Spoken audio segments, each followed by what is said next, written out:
Now, Roma Wines, R-O-M-A, made in California for enjoyment throughout the world. Roma Wines present Suspense. Tonight, Roma Wines bring you Mr. Paul Henreid as star of The Angel of Death, a suspense play produced, edited, and directed for Roma Wines by William Spear. Suspense, radio's outstanding theater of thrills, is presented for your enjoyment by Roma Wines. That's R-O-M-A, Roma Wines. Those excellent California wines that can add so much pleasantness to the way you live, to your happiness in entertaining guests, to your enjoyment of everyday meals. Yes, right now a glassful would be very pleasant, as Roma Wines bring you Mr. Paul Henreid in a remarkable tale of Suspense. December 31st, New Year's Eve. I shall identify myself as John Forsyth, my true name, as I have no reason to fear its being known or to assume one of a different character. My early life has no place in this narrative, save only to point out with the utmost objectivity that I've always been possessed since my tenderest youth of extraordinary intellectual powers, as witness my acquisition at the age of 16 of degrees from not one, but 3 of the leading universities of Europe, where, despite my British nativity, I spent my formative years.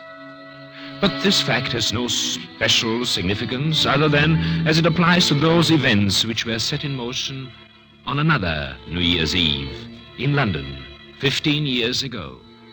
For it was on that evening, as I had planned some weeks before it should be, that I stood outside a door and listened for confirmation of the relationship I knew existed between my best friend and my wife. Oh, darling, darling, darling. No, it's all right, Pam. It's all over now. Yes. Are you happy? Yes, now that we've decided, yes. Almost for the first time since I can remember. I know, darling, and I suppose we should feel sorry for him, but I can't, not after the way he's treated you. Raymond, what do you suppose he'll do? It doesn't matter, darling. Tomorrow we'll be on the Atlantic Ocean, and within a month we'll be on my uncle's plantation in Brazil, where he couldn't find us if he looked for 100 years. No, I suppose it doesn't Now, matter, how but- long will it take you to pack? Oh, an hour. Well, I ought to be back by then. I've just got to pick up the tickets and a few things. All right, hurry, darling. I will. Goodbye, darling. Goodbye.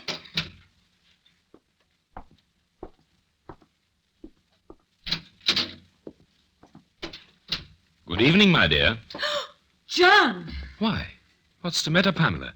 You look as though you'd seen a ghost. Why, nothing. You startled me, that's all. You said you were going out of town for the holidays, and you don't usually come in by the back door. You needn't be alarmed. I shall be only a moment. I forgot something. Can I get it for you?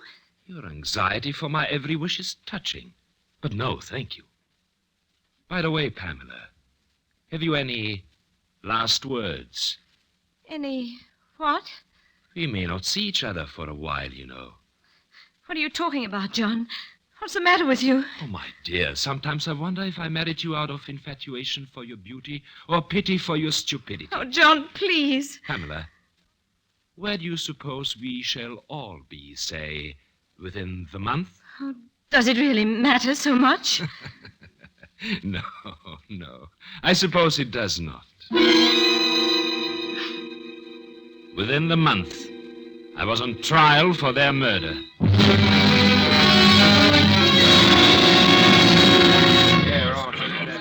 You are Henry Jenkins, proprietor of the Crown and Lion, number 17 Buxton Street. I'm that one, sir. I am. Henry Jenkins, sole owner Thank and... you.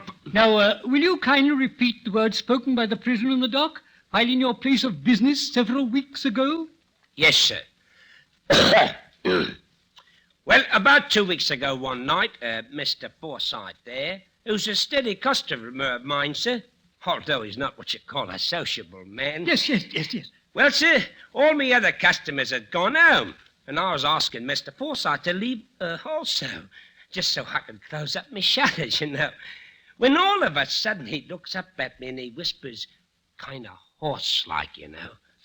Jenkins, I did it. I finally did it. Well, not knowing what he did, I naturally asked him what he did. And what did the prisoner tell you, Mr. Jenkins? He said, sir, warning me to keep it quiet. I found them together, and I killed them.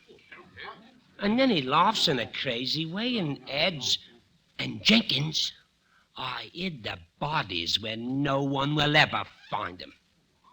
That's what he said, sir. So help me it is. I saw him burning what looked to be a lot of bloody clothes. In the furnace it was. And he didn't try to hide 'em either. Just stared at me kind of odd-like and went right on as brazen as you please, he did. He told me he wasn't worried at all.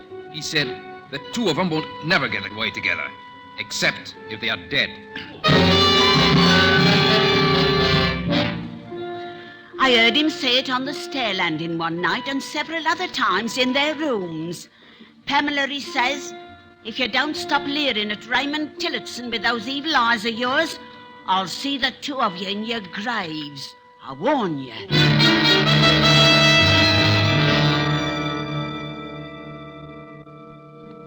The court feels that it is its duty at this time again to remind the prisoner that he has so far made nor allowed to be made by counsel in his defense no cross-examination of witnesses nor rebuttal to the charges made by the prosecution of any kind, and that this attitude can only result adversely to his cause.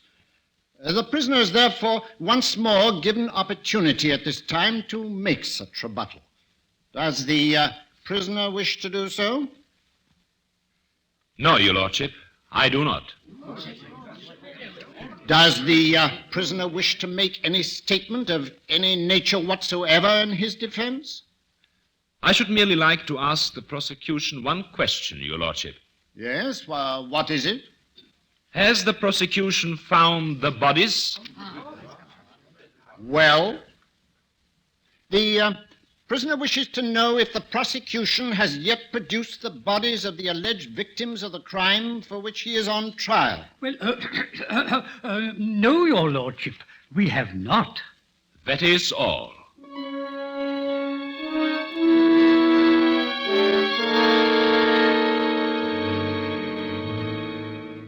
To kill them had been my plan and my intention, naturally.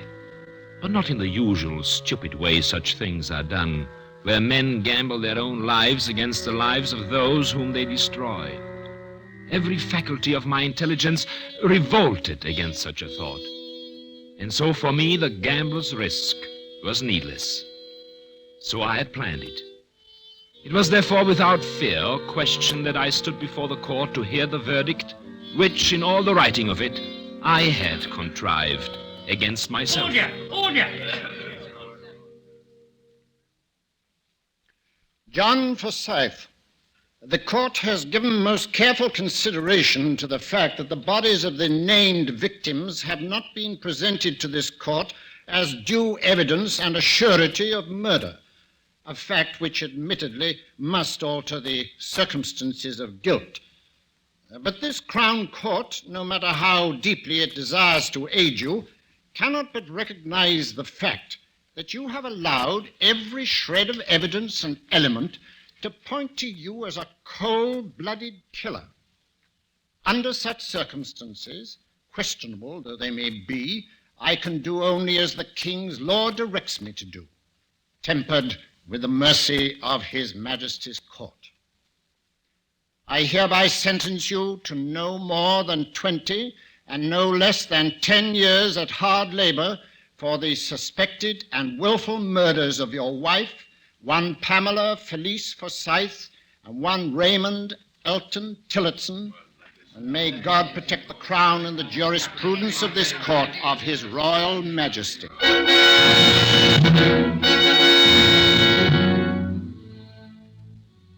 10 to 20 years. It was perhaps a bit more than I expected, but I was content. And it may be that there was even the trace of a smile upon my lips as I left the courtroom. Certainly it was justified, if only by the looks of awe and admiration turned in my direction by the spectators. Clearly they recognized my genius, and I knew they were thinking of the countless lesser men who had failed in their efforts to hide even one dead body, whereas I, apparently without effort, had successfully hidden two.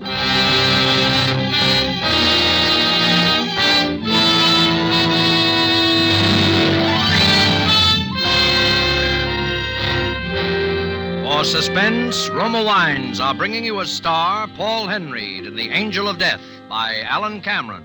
Roma Wines' presentation tonight in radio's outstanding theater of thrills, Suspense.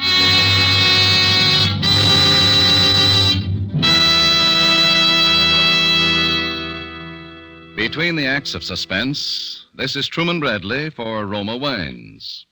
With the holiday excitement over, most of us are glad to enjoy evenings at home again, taking it easy and economizing.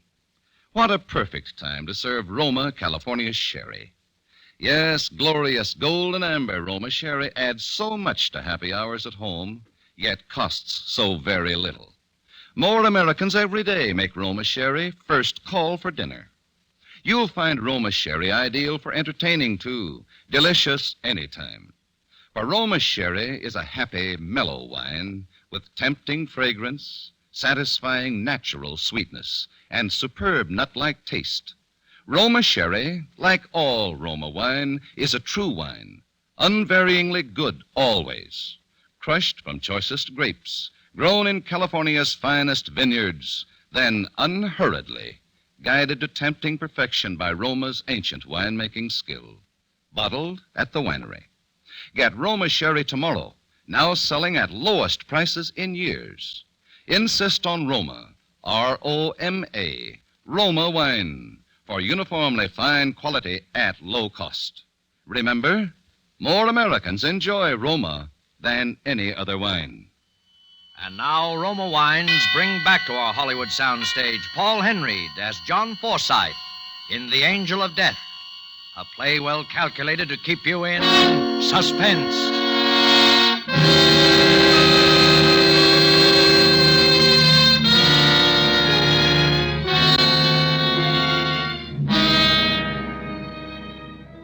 It was thus that I began my prison term, and my association with William Waters, a sallow-faced, ill-favored little man who was to be my chief source of amusement and mental exercise for a long time to come, and to illustrate still further the inevitable triumph of the higher intellect over all obstacles and surroundings. So, you're the great John Forsythe, eh? You have heard of me, then? Not half I haven't. The luckiest beggar that ever cheated the hangman. Luck?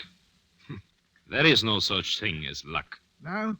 Then how is it you're sitting here safe and sound, and out as free as air in 15 or 20 years, instead of stretching your neck at the end of a rope, eh? I'm here because I choose to be here. That is all. Because you choose to be?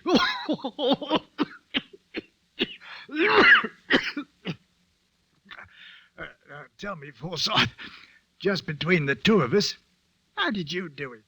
By using my brains. And there's many another tried that before and been caught up with. Well, simply because they did not really have any brains to start with. No, it's luck, I tell you.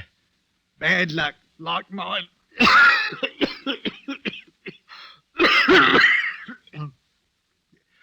You want to hear the worst bit of luck that ever ruined a man's life? If you wish to call it that, why not? It was like what happened to you, in a way. A sweetheart, Agnes her name was, with the biggest, bluest eyes. Oh, the prettiest little thing you'd ever hope to see. And you killed her. I didn't mean to. It was the usual, you know. I'd caught her dead to rights, but she laughed at me. That was the trouble. Threw it in my face, she did. Next thing I knew, something snapped. When my head cleared, there I was sitting on the floor beside her, crying like a baby, and her lying there with her pretty blue eyes staring out of her head, and her pretty mouth all twisted. Red marks there on her throat. The marks of the two very hands where I'd strangled the life out of her. You weren't unlucky. You were stupid. Oh. You killed her without planning it. And, what did you do with the body? Cemented her into the wall of the cellar. And the bloke next door had a gas heater. Exploded and blew out the old ruddy wall between us, it did. The time I got home, there was firemen and bobbies all over the place. And there was Agnes, what was left of her, lying right out in the middle of the cellar floor for all the world to see. The truly intelligent man foresees every possibility and guards against it. Who could foresee a thing like that? I could. You could. I stand before you as the living proof of it.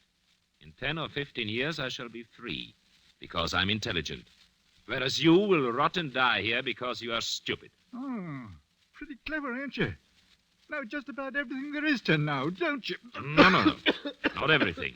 But quite a lot of things. For instance, I know something about that cough of yours. Oh, what about it? The color of your skin, the look about your eyes, the way you breathe. I hope you're not afraid to die, Waters. Rubbish. What you talking about? Have you ever heard of retribution, Waters? What? The inevitable fate that pursues and at last destroys the criminal mind. Vengeance, you might call it. Ah, rot. You don't think anything's going to happen to you or me, do you? Not to me, Waters, for the intelligent man foresees and prevents even that. But to you, Waters, most certainly to you. Oh, indeed? And who's going to do all this? Oh, he's known by various names, Waters, but best known as the Angel of Death.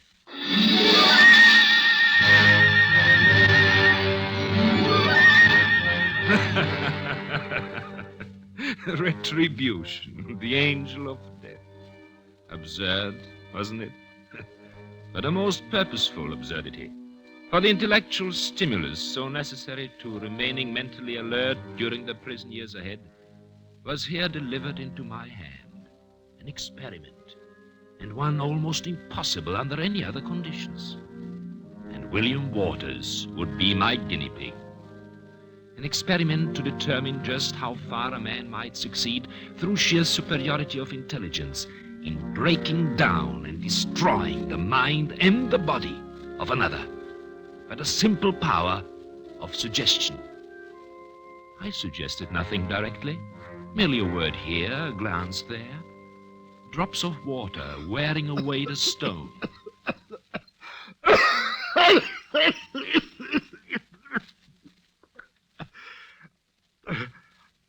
got a fever again tonight, haven't I, John? No. A touch, perhaps, but that is all. My head feels hot. Oh, it's that blasted cough. What does it? No. You mustn't worry about it. It's very, very bad for people with your condition to worry. What condition? What condition, John? Oh, why, nothing. People with a cough like yours, people who feel, indisposed, that's all. Oh. What's that book you're reading lately? Just a book, a scientific book that I got from the prison library. What sort of a scientific book? General book on medicine, things like that. Well, let me see it. No. Yeah, give it You here. wouldn't understand. Give it here. Oh, please, give it back to me. You wouldn't be interested. Oh. You had it open in this place here, didn't you? This is what you was reading, ain't it? Well, yes, among other things, but... Tuberculosis. Is that what I got, John? Tuberculosis? Oh, don't be silly. There's nothing seriously wrong with John, you. you've got to tell me. You've got to tell... No, I don't want to die. you're not going to die. If you take care of yourself. Oh, but why should it come to me? I've always been healthy. I'm not old yet. Of course you are not. You're just imagining things. Imagining things. You're worrying too much, that's all. Oh, what makes you think I'm worried? Oh, I don't know. Sometimes, when you're asleep. Tell me, do you ever have dreams? What sort of dreams? Oh, about The past, or... Oh, you mean about her? Yes. Do you ever dream you see her lying there on the floor with her eyes bulging out of her head and her mouth all twisted and her tongue all black and swollen? Oh, John, don't and your stop it. fingers digging into her throat? Stop it! What's the matter here, He seems somewhat disturbed in his mind this evening, guard. Oh, his mind, eh? Oh, that reminds me. Doctor said we was to try to prevail on him to get out of his bunk tomorrow and get outside, get a little exercise and fresh air. Oh. You tell him, eh? Yes. What was you two muttering about? Oh, he was just telling me what the doctor said about you. What? Well, he wants you to stay in your bunk and get plenty of rest.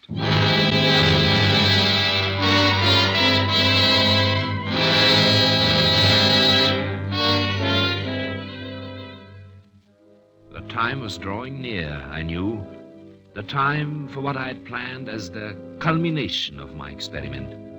Waters was having periods of definite delirium. But I waited. I waited for them to become more pronounced. And then, one night, when I'd listened to him tossing and muttering for hours in his bunk, I crossed over in the darkness. No, wait, no, it ain't time yet. I don't have to go yet. No. William Waters. I've come for you, William Waters. What? She sent me, William. She sent me. With her eyes staring out of her head, with her black, swollen tongue. I'm the angel of death. I'll kill you!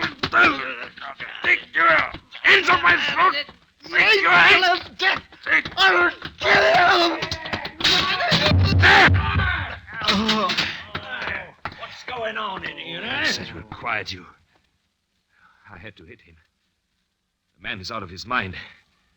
He thinks I'm some angel of death or something. There you. Come on now. Up on your feet. Come on now then, Waters. Now, what's the matter with you, eh? Forsyth, you! It's you what's done this to me. I told you. It's He you. was out of his head. It's you what's done it to me. I see it now. Come on, you're coming with me. Kill you, Forsyth. I'll get out of here for this. If it takes 100 years, I'll kill you. I'll kill you.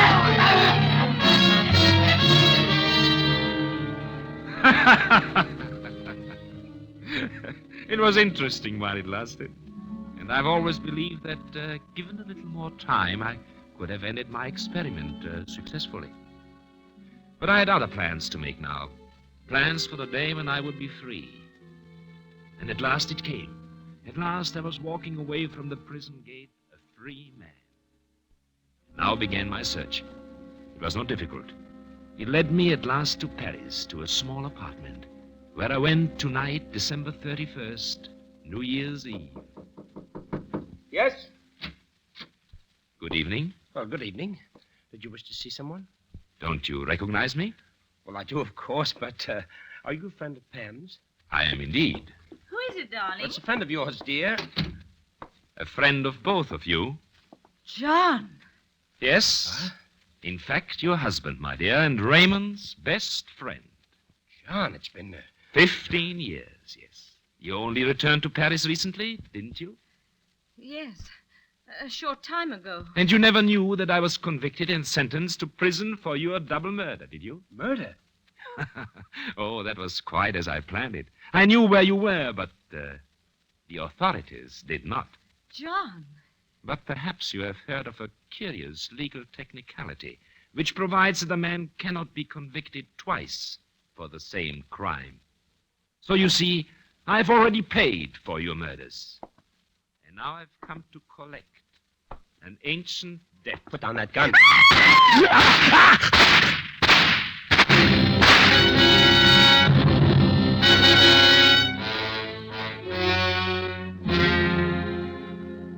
I then walked calmly from their rooms. I made no effort to hide my face, my trail, or my identity. I can now defy every element in life and in law. After 15 years, I've committed the crimes for which I've already paid my debt to society. I shall mail this letter to the police, who may give it to the newspapers, whoever wants it. Although it is now a matter of indifference to me if the world remarks upon my cleverness or my patience. For my life is complete. No man has ever known such happiness. John Forsyth. Yes, come in, Madame Leclerc. I have a letter now ready. I wish you to mail for me. I've come for you, John Forsyth. Waters. I'm not Waters any longer. How did you get out? They said I was insane, so I hadn't been responsible when I killed her. And then they said I was cured, sane again. And then they let me out. But there was one thing they never knew. They never knew who I really was. What are you talking about? That's why I've come for you, John Forsyth. Me? I am the chosen messenger of an higher power. Look here, Waters. Die, John Forsyth!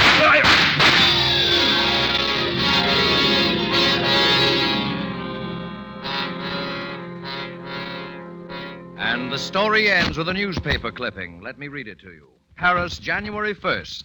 This gay metropolis spent one of its quietest New Year's Eves in recent years. In all Greater Paris, there were only 2 recorded deaths by violence, both of which, by a strange coincidence, occurred within a few yards of each other. The first was the fatal shooting by an unknown assailant of an Englishman, John Forsyth. The second victim, unidentified, had apparently leaped from a window or roof of the same dwelling occupied by Forsyth. Police were at a loss to explain a weird black silk robe and cape worn by the man. Geneviève Leclerc, concierge of the building, alleges to have heard a voice repeating an English phrase, "I am the angel of death," just before the suicidal leap. However, this can hardly have any bearing on the case, since the said phrase was undoubtedly uttered by New Year's revelers in the neighborhood.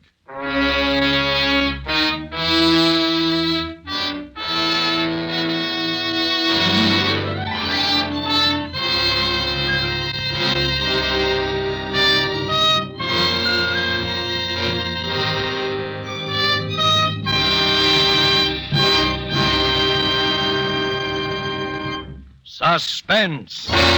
Presented by Roma Wines, R-O-M-A, made in California for enjoyment throughout the world. How much more pleasureful any meal becomes when Roma wine is served. Yes, a fine table wine such as Roma California Burgundy makes any food taste better, brings out all the flavor, lends romance and friendly companionship to the meal. America's famed hostess, Elsa Maxwell, says, "My simple secret for gracious and enjoyable dining is to serve my guests Roma Burgundy. It's so easy to make your meals more delicious, more exciting, as Elsa Maxwell does. Because Roma wine costs so little, anyone can serve it often.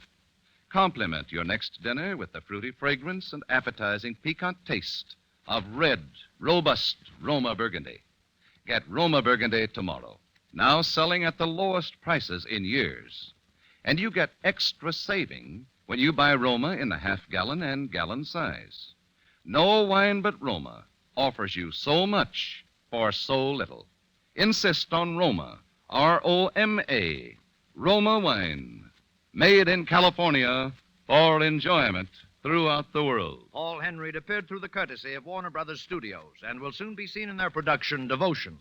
Next Thursday, same time, Roma Wines will bring you Mr. Phil Terry as star of Suspense, radio's outstanding theater of thrills.